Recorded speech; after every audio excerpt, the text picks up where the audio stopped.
ইন্নাল্লাযীনা ক্বালু রাব্বুনাল্লাহ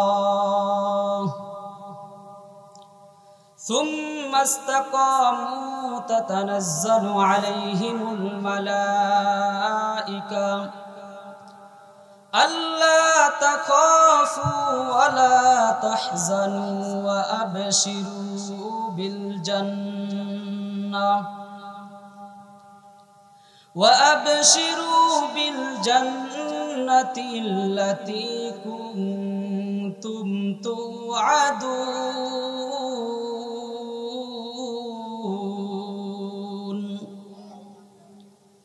الله পাক রব্বুল আলামিন জানায়া দেন ইন্নাল্লাযীনা ক্বালু রাব্বুনাল্লাহ যারা বলবে আমার রব হলেন আল্লাহ আমাদের রবকে আরেকটু আওয়াজ করে বলেন আমাদের রবকে আল্লাহ তাআলা জানায়া দেয় যারা বলবে আমাদের রব হলো আল্লাহ ইন্নাল্লাযীনা ক্বালু রাব্বুনাল্লাহ যারা বলে আমার রব হলো আল্লাহ সুম্মা ইসতাকামু আমি আল্লাহকে রব বলে স্বীকার করার পর তারা আমি আল্লাহ তাআলাকে রব বলে স্বীকৃতি দেওয়ার পর এইটার উপরে তারা অটল থাকে অবিচল থাকে তাদের জন্য কি সুসংবাদ জানানো হয় আল্লাহ তাআলা পরে জানায় দেয় যারা আমি আল্লাহকে আল্লাহ বলে স্বীকার করলো রব বলে স্বীকার করলো সুম্মা ইসতাকামু এবং এর উপর অটল অবিচল থাকলো তার মানে শুধু আল্লাহকে আল্লাহ বলে স্বীকার করার পর রব বলে স্বীকার করার পর ছেড়ে দিলে চলবে না এমনও আমাদের সমাজে আল্লাহর গোলাম ঘুরে বেড়াইতেছে আল্লাহকে আল্লাহ বলে স্বীকার করে তাকে যদি জিজ্ঞাসা করা হয় ভাই তোমার রবকে সে সঙ্গে সঙ্গে বলে দিবে আমার রব আল্লাহ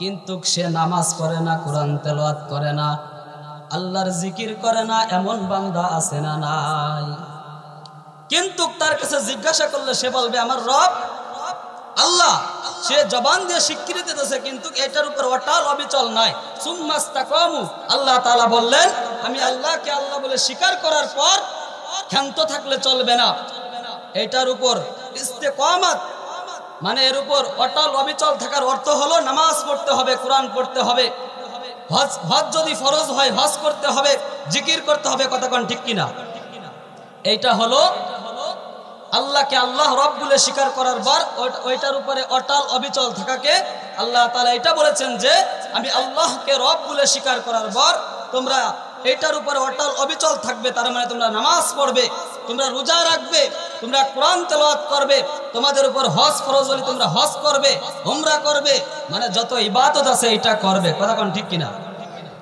সুম্মা ইসতাকামু তাতানাজ্জালু আলাইহিমুল মালাইকা যদি বান্দা আল্লাহকে রব বলে স্বীকার করার পর যদি এইটার উপর অটল অবিচল থাকে নামাজ পড়ে রোজা রাখে কোরআন তেলাওয়াত করে ওই বান্দার জন্য ওই বান্দা মৃত্যুর মুহূর্তে আল্লাহ তাআলা একদল ফেরেশতার বাহিনী পাঠায় দেয় ও ফেরেশতার দল যাও যাও যাও আমার ওই নেককার বান্দা আমার বন্ধু দুনিয়াতে নামাজ পড়ছে রোজা রাখছে কোরআন তেলাওয়াত করছে ওই বান্দা জিকির আজগার করছে মানুষের সম্পদ মেরে খায় নাই আলেম উলামাকে গালি দেয় নাই মসজিদ মাদ্রাসার সাথে সম্পর্ক রাখছে ও ফেরেশতার দল ওই বান্দা আমার সাধারণ কোন বান্দা না যাও যাও যাও ওই বান্দার মৃত্যুর সময় চলে আসছে আমি আল্লাহ তাআলা আজরাইল আলাইহিস সালাতু ওয়াস সালামকে পাঠায়া দিব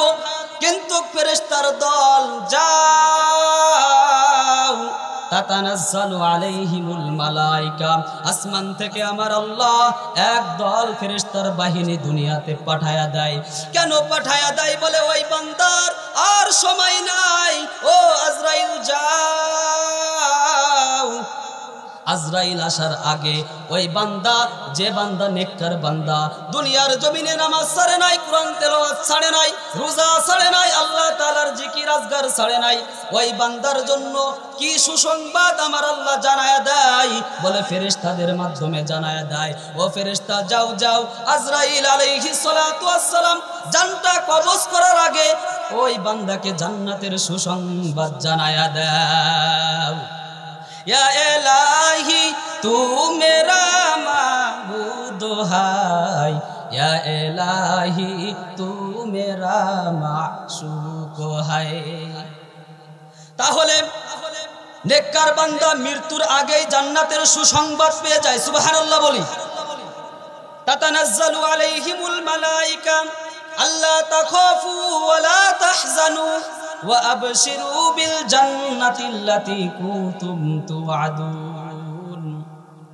মৃত্যুর আগে ওই ফেরেশতারা এসে বলেন, ও আল্লাহর বান্দা, লা তাখাফু ওয়া লা তাহজানু, তোমার কোনো ভয় নাই, কোনো টেনশন নাই, কোনো চিন্তা নাই, কারণ তোমার ঠিকানা হলো জান্নাত। সুবহানাল্লাহ। তোমার ঠিকানা হলো জান্নাত। নেককার বান্দাও মৃত্যুর কষ্ট ভোগ করবে, বদকার বান্দাও করবে, কিন্তু বদকার আর নেককারের মাঝে ডিফারেন্স আছে না নাই? পার্থক্য আছে না নাই? আছে। নেককার বান্দা, কারণ আল্লাহ পাক রব্বুল আলামিন কোরআনের মধ্যে বলেন, ওয়াজাআত সাকরাতুল মাউত বিল হক, আল্লাহ তাআলা বলেন মৃত্যুর যন্ত্রণা সত্য, মানে হবেই, সে নেককার হোক আর বদকার হোক সকলেরই হবে। কিন্তু একজন গুনাহগার পাপিষ্ঠ বান্দার কেমন কষ্ট হবে? হাদিসে রাসূলুল্লাহ সাল্লাল্লাহু আলাইহি ওয়াসাল্লাম বলেন, একজন পাপিষ্ঠ বান্দার এত পরিমাণ কষ্ট হবে যে একটা জীবন্ত বকরি, তাজা বকরি যদি টেনে তার চামড়াকে ছুলে ফেলা দেওয়া হয়, তার যত পরিমাণে কষ্ট হবে, তার থেকে একজন বদকার বান্দার কষ্ট ডাবল হবে। নাউজুবিল্লাহ। অনেক পরিমাণ তার থেকে কষ্ট বেশি হবে একজন বদকারের। কিন্তু একজন নেককার বান্দা, তারও কষ্ট হবে, কিন্তু সে কষ্টকে অনুভব করতে পারবে না। কারণটা কি?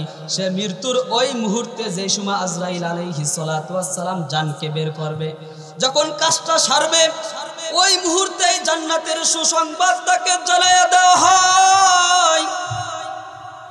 ওই বান্দা জান্নাতের নিয়ামতের ওই যে পাওয়ার, ওই যে কানে তার আসছে তোমার ঠিকানা জান্নাত, তার অন্তরটা এত খুশি হবে যে জানটা বের করবে, কষ্ট হবে কিন্তু কষ্ট অনুভব হবে না। সুবহানাল্লাহ। কারণ তার কানে শোনায়া দেওয়া হয়েছে তোমার ঠিকানা কি? জান্নাত। কথা খেয়াল করতে হবে, মনোযোগ দিয়ে শুনতে হবে, তার ঠিকানা জান্নাত, এই জন্য তার কষ্ট অনুভব হবে না। কারণ একটা উদাহরণ দিলে বুঝতে পারবেন। আমাদের গ্রাম অঞ্চলে মুসলমানি দেওয়ার জন্য কাবদার আসে বা হাজাম আসে, কি বলে? হাজাম আসে। হাজাম যখন আসে তখন দেখবেন গ্রামে যখন ঢোকে মুসলমানি দেওয়ার জন্য, যাকে মুসলমানি দিবে সেই বাড়ি আসার আগ পর্যন্ত, মুসলমানি দেওয়ার আগে ওই এলাকার পুলাপান বা এলাকার মানুষ জানে যায় যে অমুকের মুসলমানি দিবে। পুলাপান তো ভয়তে হাসাহাসি করে, তোমাকে কেটে দিবে, বলে কি বলে না, হাসি তামাশা করে। যখন দেখবেন হাজাম চলে আসছে, যত দূর পর্যন্ত, মানে যত দূর থেকে তাকে দেখতেছে যে ওই যে হাজাম আসতেছে ভ্যানে করে, দেখবেন যত পোলাপান রাস্তায় ছিল ভয়তে দৌড় দে, কেউ মাথার তলে, কেউ খাটের উপরে, কেউ ডালার ফার চলে যায়, কথা কোন ঠিক কিনা, ভয়তে। কিন্তু কই পোলাপান জানে আমাকে কাটবে না, আমাকে মুসলমানি দেবে না, দেবে আমার চাস্তো বাইরে বা আমার ভাইরে দেবে, আমাকে দেবে না। তারপরে ওই পোলাপান ভয় পায় কি পায় না? পায়। এখন চিন্তা করেন, যত হাজাম আছে আমার চোখে আমি দেখছি, তারা একটু রসিক হয়, রসিক, হাসি তামাশা করে, ঠাট্টা মস্কারি করে। তারা যখন তাকে মুসলমানি দেওয়ার জন্য ঘরে ঢুকছে, যাকে দিবে সেও তো খুব ভয়তে কান্নাকাটি করতেছে, বা কান্নাকাটি নাই করলো সে ভয়তে থাকে, থাকে কি থাকে না, ভয়তে থাকে যে আমাকে কাটে দিবে, অনেক ভয় পায়। আর সাইডে যারা ছিল আর 10 জন, তারা তো পালাইছে, বাড়িতে যায় উঠছে।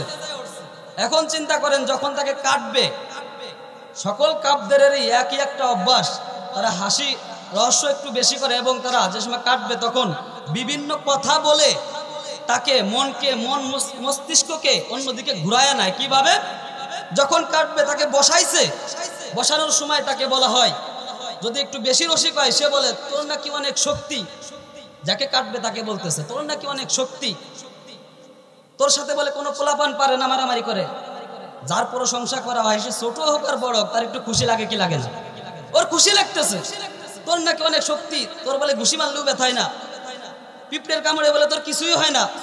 এইভাবে নানান কথা বলে তার মনকে ঘুরাই নিতেছে, যে সে যে ভয় পাবে ভয়টা না পায়। এইভাবে কথা বলে যে তোর বলে ব্যথায় না, আবার চিমটি দেয় আর বলে কি ব্যথায় নাকি? কয় না আমার ব্যথায় না। আবার ওই জায়গা ধরেও চিমটি দেয়, ওই জায়গা তো বসছেন, ওই জায়গা ধরেও চিমটি দেয়, ব্যথায় নাকি? কয় না আমার ব্যথাইতেছে না। মানে তাকে আগেই বলছে তোর ব্যথায় না। পোলাপানের সাথে মারামারি করলে তোর বলে ব্যথায় না, তোর বলে অনেক শক্তিশালী। এই যে একটা নানান কথা পোকপাক মারে তার মস্তিষ্ককে, মনকে অন্যদিকে ঘুরায় নিছে, মানে হাজামে। দেখবেন ওই কথার মাধ্যমেই তুমি বলে মক্তবে পড়ো, ইমাম সাহেব বলে সকালে ডাক দেয় মক্তবে যাও, তুমি কি কালেমা পারো? হ্যাঁ আমি কালেমা পারি। বলো দেই। এই তুমি বলে সবার থেকে ভালো পারো, মানে নানান কথা তাকে বলা হয়। বলার পর এর মাঝেই দেখবেন কামটা সারা হয়ে যায়। এই যে কথা চলতেছে এর মাঝেই কাটে কাটে ব্যান্ডেজ করা সারা। কথা কোন ঠিক কিনা? কিন্তু তার কষ্ট অনেক হয়েছে কাটার সময়, কিন্তু সে বুঝতে পারে নাই। কারণ কি? তাকে অন্য কথা দিয়ে তার মনকে ঘুরাই নেওয়া হয়েছে। কথা কোন ঠিক কিনা? রসের কথা দিয়ে। তদ্রূপ নেককার বান্দার মৃত্যুর কষ্ট অবশ্যই হবে, কিন্তু যখন জান্নাতের সুসংবাদ সে পেয়ে যাবে, তার কোনো চিন্তা নাই, কোনো ভয় নাই, ফেরেশতারা এসে জানাই দেবে, তখন তার কষ্ট হবে, মাগার কষ্ট অনুভব হবে না। সুবহানাল্লাহ বলেন। এই জন্য আল্লাহ পাক রব্বুল আলামিন নেককার বান্দাকে দুনিয়ার জমিন থেকেই জান্নাতের সুসংবাদ জানায়া দেয়। যারা নেককার হবে তাদের মৃত্যুর কষ্ট হবে, কিন্তু কষ্ট অনুভব হবে না।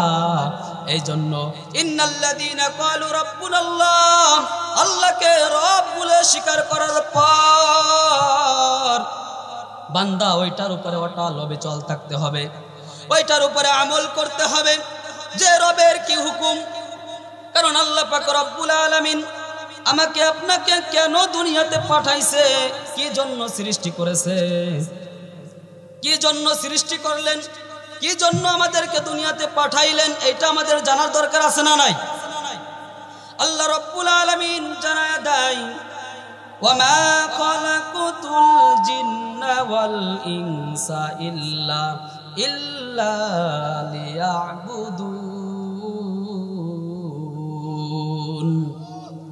আল্লাহ পাক রব্বুল আলামিন বলেন, আমি জিন এবং ইনসান দুইটা জাতিকে আমি আল্লাহ তাআলার গোলামি করার জন্য পাঠাইলাম, আমি আল্লাহ তাআলার দাসত্ব করার জন্য তাদেরকে পাঠাইছি।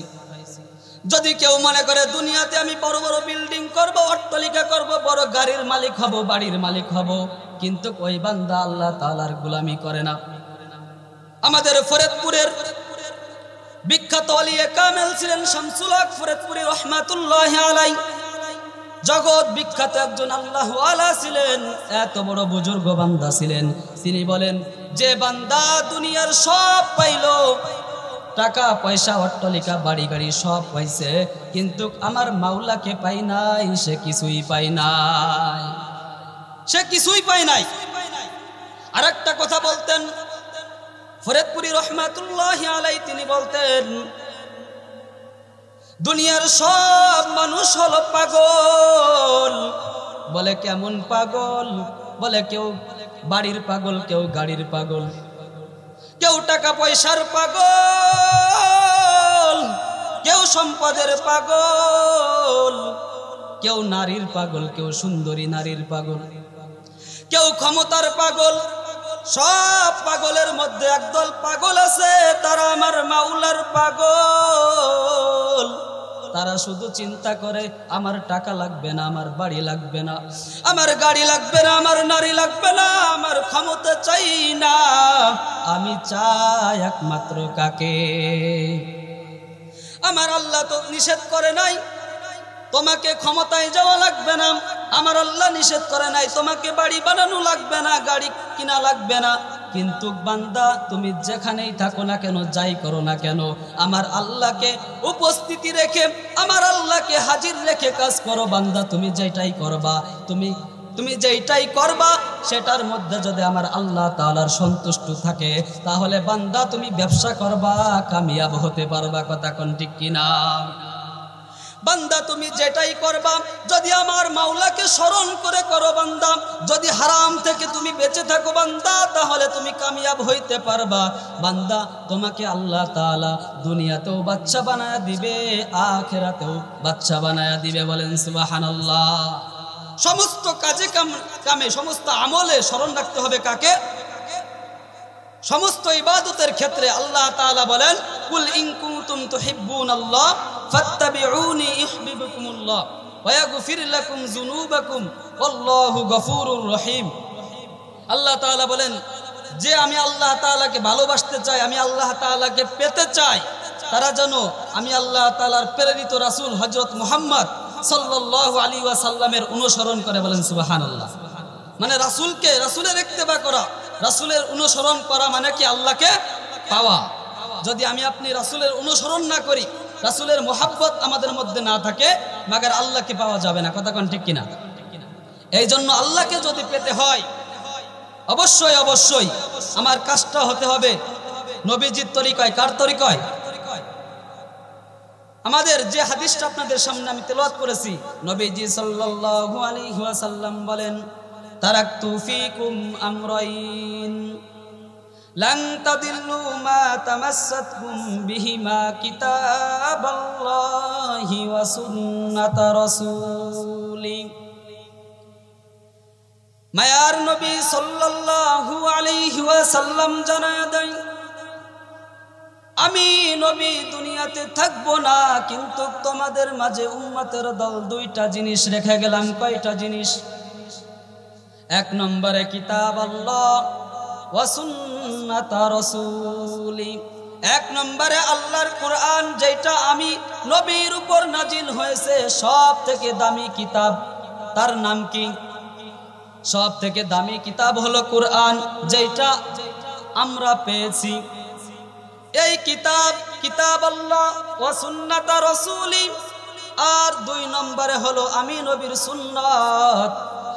উম্মতের দল ভালো করে শুনে নাও, কুরআন এবং সুন্নাহ এই দুইটা জিনিস তোমরা যদি ধরে রাখতে পারো, যদি মেনে চলো, এর উপর যদি অবিচল থাকতে পারো, উম্মতের দল আমি গ্যারান্টি দিয়ে গেলাম তোমরা পথভ্রষ্ট হবে না, ক্ষতিগ্রস্ত হবে না। বলেন সুবহানাল্লাহ। এই জন্য আল কুরআন, কুরআনের মধ্যে কোনো মিথ্যা নাই। আছে নাকি? আল্লাহ পাক রব্বুল আলামিন বলেন, যালিকাল কিতাবু লা রাইবা ফীহি হুদাল লিল মুত্তাকিন।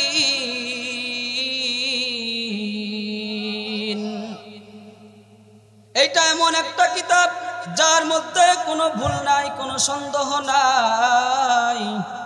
এইটা এমন একটা কিতাব, বান্দা একটা অক্ষর পড়বে, জেনে বুঝে পড়ুক বা না বুঝে পড়ুক, একটা অক্ষর পড়ার সঙ্গে সঙ্গে বান্দার আটা নেকি জমা হয়ে যায়। নবীজি সাল্লাল্লাহু আলাইহি ওয়াসাল্লাম বলেন, মান ক্বারা হারফাম মিন কিতাবিল্লাহ ফালাহু হাসানাতু ওয়াল হাসানাতু বিআশরি আমসালিহা। আলিফ লাম মিম। এই যে আলিফ লাম মিম তিনটা হরফ, আল্লাহ পাক রব্বুল আলামিন নুন সাদ সূরার শুরুতে এই যে একটা একটা করে হরফ আছে, আল্লাহ তাআলা এর অর্থ দুনিয়ার কাউকে জানান নাই, একমাত্র যিনি জানেন চিল্লায়া এখন তার নাম। আল্লাহ তাআলা কাউকে অর্থ জানান নাই, কিন্তু বান্দা অর্থ না জানা সত্ত্বেও যদি একবার তেলাওয়াত করে নাই, আলিফ লাম মিম,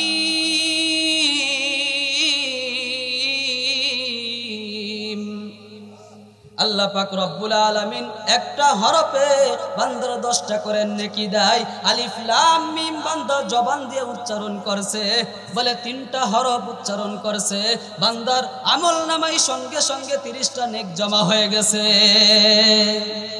কোরআনের এত বরকত, কোরআনের এত বরকত, এই জন্য এই কোরআনের মধ্যে কোনো ভুল নাই, কোনো সন্দেহ নাই। যারা কোরআনের ভুল ধরার চেষ্টা করেছে, অপচেষ্টা করেছে, কত নাস্তিক, কত বেঈমান, কত খ্রিস্টানের দল, তারা কোরআনের ভুল বের করতে পারে নাই, বরঞ্চ তারা নিজেরাই ভুল সংশোধন হয়ে কালেমা পড়ে মুসলমান হয়ে গেছে। ই কালামে জিন্দা কুরআনে হাকিম হিকমতে উ লা ইয়াজালাস্তু কদিম জামিউল ইলমি ফিল কুরআনে হাকিম তাকাসরাত আনহু ওয়া ফাহামুর রিজালিন। তাহলে দুইটা জিনিস, 1 নম্বরে হলো কোরআন, 2 নম্বরে হলো সুন্নাহ। কোরআনের হুকুমকে মানতে হবে। আল্লাহ তাআলা কোরআনের যে আদেশ করেছেন ওইটাকে আমাদের মানতে হবে, যেটাকে নিষেধ করেছেন ওইটাকেও আমাদের মানতে হবে। কথা কোন ঠিক কিনা? যদি বান্দা কোরআনের আদেশ এবং নিষেধকে আমরা মানতে পারি, কামিয়াব হতে পারবো। রাসূলুল্লাহ সাল্লাল্লাহু আলাইহি ওয়াসাল্লাম বলেন, ওয়া সুন্নাতা রাসূলি, এবং আমার সুন্নাতের আমল করো, সুন্নাতকে মুহাব্বত করো। তাহলে কেমন লাভ হবে উম্মতের দল? দিলের কান দিয়ে শুনিয়া নাও। ও পর্দার আড়ালের মা বোনেরা, মাইকের আওয়াজ কি কানে যায় না? যদি যাই, দিল দিয়ে কথাগুলো শুনে নেন। নবীজি সুন্নাতের এত দাম, এত দাম, কারণ কিয়ামতের মাঠে যখন ভয়াবহ অবস্থা হবে, বিচার সংগঠিত হবে, তখন কোন নবীরা সুপারিশ করার সাহস পাবে না, অধিকার রাখবে না, কোন সাহাবায়ে কেরাম রাখবে না, কোন নবী রাখবে না। একমাত্র একজন নবী রাখবেন, তিনি হলেন জনাবে মুহাম্মদুর রাসূলুল্লাহ সাল্লাল্লাহু আলাইহি ওয়াসাল্লাম। আমার আপনার নবীকে আল্লাহ তাআলা সুপারিশ করার অনুমতি দিবেন, অধিকার দিবেন, আর কোন নবী সুপারিশ করার অধিকার পাবে না। উম্মতেরা চলে যাবে হযরতে আদম নবীর কাছে যাওয়ার পর।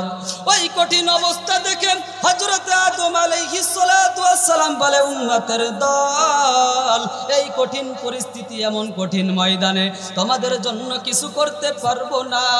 এই কথা বলার পর উম্মতেরা বেকরার হয়ে চলে যাবে। হযরতে ইব্রাহিম নবীর কাছে যাওয়ার পর ইব্রাহিম নবীর কণ্ঠে একই আওয়াজ, ও উম্মতের দল,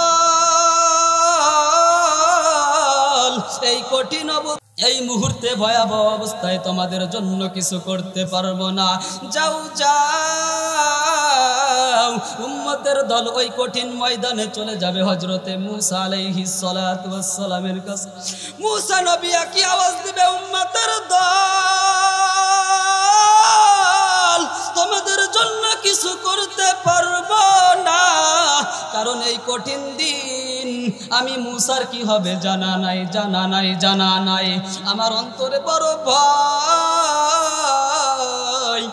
মূসা আলাইহিস সালাতু ওয়াস সালাম উম্মতকে তাড়ায়া দিবে, তারপরে উম্মতেরা বেকরার হয়ে চলে যাবে হযরতে ঈসা আলাইহিস সালাতু ওয়াস সালামের কাছে।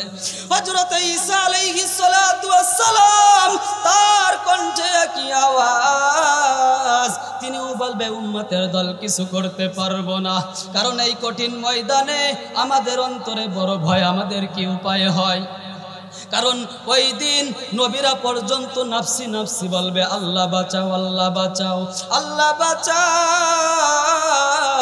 তবে হযরতে ঈসা আলাইহিস সালাতু ওয়াস সালাম উম্মতদেরকে ডেকে বলে, ও উম্মতের দল শোনো, আজ এই কঠিন দিন, বড় কঠিন দিন, তোমরা কোথাও যায় পার পাবা না, কেউ তোমাদের জন্য সুপারিশ করতে পারবে না। তোমরা যদি একজনের কাছে যাও হয়তো কাজ হইতে পারে। উম্মতের দল বলে ওগো নবীজি কার কাছে যাব বলে দেন। নবী বলে যাও যাও যাও, তিনি সাধারণ কোন নবী না, তিনি হলো শেষ নবী জনাবে মুহাম্মাদুর রাসূলুল্লাহ সাল্লাল্লাহু আলাইহি ওয়াসাল্লাম। আল্লাহু আকবার। তার কাছে যাও, হয়তো কোনো কাম হতে পারে, উম্মতেরা চলে যাবে। বলে নবী আমাদের ওই নবীকে কোথায় আমরা পাবো? বলে যাও যাও, দেখো মাকামে মাহমুদের মধ্যে সিজদায় পড়ে কান্না করতেছে। আল্লাহু আকবার। নবীজি গুনগুন গুনগুন করে কান্না করে। বলে কি কান্না করে? বলে রব্বি হাবলি উম্মতি, রব্বি হাবলি উম্মতি। আয় আল্লাহ আমার উম্মতের কি উপায় হবে? আমার উম্মতকে আল্লাহ বাঁচাও, আমার উম্মতকে বাঁচাও। আর ওদিকে নবীরা নিজের টেনশনে ব্যস্ত, আল্লাহ আমাকে বাঁচাও, আমাকে বাঁচাও। কিন্তু আমার আপনার নবী নিজের টেনশন করে না, উম্মতের টেনশন করে। উম্মতের টেনশন কান্না করবে, আল্লাহ আমার উম্মতকে বাঁচাও।